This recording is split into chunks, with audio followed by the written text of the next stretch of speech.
Hello and Aloha Pa to all of you, the Baha'i greetings. Time is 11:30, June 21st. Continuing the sixth part, or the valley of the sixth valley, which was the qualities and virtues, the spiritual virtues. We're continuing. Today I will be talking about simplicity, spiritual simplicity. I was just looking at one of the writing of Baha'ullah in the Kitab Iran, which is a quotation from the Arabic, comes from Islam. And there it says, the knowledge was one point, the foolish have multiplied it. So you see, Baha'u'llah is trying to tell us that all these divergence that it's out there, really it's coming from one point. It's a process, that it starts from simplicity to complexity. This simplicity from philosophy comes right down up to our daily life. I remember I was reading that when Baha'u'llah was in Baghdad, under the surveillance of the government at the time, the Turkish government, the Ottoman Empire, and Nabil, who was written the most famous, history in the Baha'i, the Dawnbreakers. He had a house, let's say a room. There's nothing in that room. Even the floor didn't have carpet. Absolutely nothing. He was so poor. And Baha'u'llah frequently visited him there. He just liked his simplicity, Sometimes I think children, when they're born, they're so innocent. It seems it's God in its original form that is given to us when a child born. And as the child grows and we grow, we turn into a human being. This complexity reminds me of the word of Jesus Christ that he says you have to be like children if you want to enter the kingdom of God. I've understood that all the material process in this world, it starts from simplicity to the complexity. That's how the evolution goes, progressively. In the beginning of the universe, you have few particles, as it is now, they say. But I believe even the particles had a time that there was no particle and they were smaller than particles. The Big Bang could have not started from particles. But from there, it cools down. It creates the first, elements, atoms. And it goes on. The atoms, hydrogen becomes helium, and then you have all these elements. And in the course of time, from the atoms you get into the molecules, and molecules, they grow, and you have the DNA. The life begins. First you have viruses, and then you have bacteria, and then you get moss, and then you get fern, and then you get the other plants, gymnosperm, angiosperm. Some of these multicellular turns into animal, and they go on again from bacteria, goes on and on, to finally reach to become human, the most complex being. So it shows the process is from simplicity to the complexity. But when it comes to its complexity, that's the human being, it touches the spiritual realm. It seems there is a wall.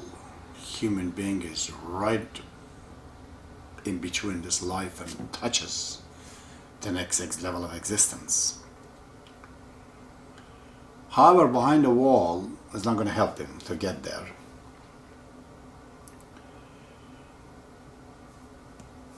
To make this circle complete, as you're coming from simplicity right down to the complexity in halfway, then as a spiritual being you have to try to go from this towards the simplicity, a way back to try to be more and more simple, more simple, more simple. God must be logically the simplest things. Simplest being. I can't even use the word being or thing to God, but we just go to the simplicity. And that process of coming back from this complexity towards the simplicity, it will be a spiritual journey. Much like salmon fish. It grows, spawn, comes out to the ocean from the river. Once it completely grows, now it has to go back. Many die, few make it. Same as us. So,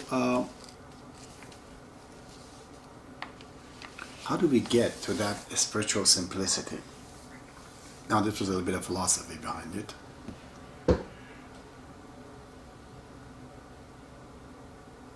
Any spiritual being that we have, all of us read, from Buddha to Krishna to Moses to Jesus, they all like this simplicity, all of them. I've said probably the first step towards the simplicity is that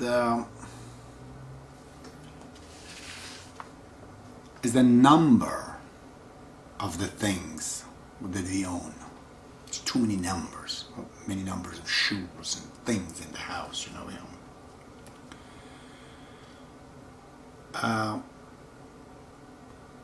All of this, they need a place to keep it in your head. Then you have to know where they are. You have to maintain it. Automatically, when your brain, your software, is full of the things that you own, you have diversified your simple money into many, many things of different colors, different shapes, different status, different use. You have to know where they are. This takes the space in your head. It can cause a lot of problem. It tires you down the least, especially as you grow up. It seems in the beginning of life when you're young you can do it because you're still growing. But as you grow older, you're reaching closer to your destiny. And these things, your memory can't take it. For example, let's say that, I'm not even trying to talk about spiritual. Let's just say that if you had all the money in the bank, there was just one, entity, it's just money. But now you have turned it into many houses, many cars, many clothes, many properties, many things. This is one way we have to start to cut down this number of things that we have. We don't need that many shoes, just one is enough. Don't buy expensive shoes. It's no good, throw it out, buy another one. You want an expensive car, a Porsche, Jaguar, well, just buy a Toyota. After 5-6 years, throws out, buy a new one. Because it's simpler. The bigger it becomes, the more expensive it becomes, the more it occupies your system. That's one of the ways.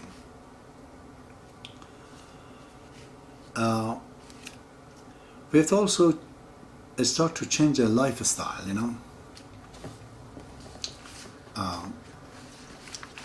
Why should we use car? We could use simpler car, as I mentioned. We could use bike, we could use our foot, make the house smaller. Just make it simpler. The simpler, the better. I'm looking at the houses today. I'm myself a contractor. The houses are like factories. There's so many noise comes out of it. In my opinion, these noises eventually, as we get older, it makes us all tired because we hear these noises, too many noises. It makes us tired. It makes us psychological problem. I believe even the houses, like this house with all these angles, in future I think they change. There's no straight angle because the contour of our body is not Euclidean mathematics. Our house should be like our clothes, we fit into it. The floor shouldn't be straight. It has to have the natural theme to it. I think in that case, it becomes simpler, and we go towards the nature a bit. We feel more comfortable in those houses. For example, look at children. Children, you can give them toys that we make, again Euclidean. You leave them in a yard, they play with shapes of the stones that are shapeless. The dust, the grass. It seems they can play a lot longer and better and don't get tired. So this is what I think it happens in future. I remember I went to Haifa some 20 years ago. This magnificent house of the Bab, with a golden shrine, the tiles that Hugo Giagri helped Shoei Effendi at the time to make it. He says it's only for attractions of the people so they come in. But when you go under this shrine, there's actually 6 sections, 6 rooms. I could see only 2 at a time. One of them only is the shrine, an actual shrine of the Bab. But amazingly, when I went inside, I saw the shrine of the Bab as it's like a dome shape, but none of the angles were straight. They were like this.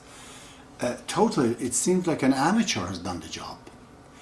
I had seen it in Iran, in the shrine that they have, just like your churches, every village has a shrine, I don't know, belong to a certain saint. But inside it, it's kind of white inside, but the angles, the shrine of the Bab was like those. Even the floor was not straight. I just saw that, the philosophy behind it. Abdul did not want to make it complicated, Shoei Effendi. It's so simple inside. Anyways, the inside of the shrine of the Bab is so simple. None of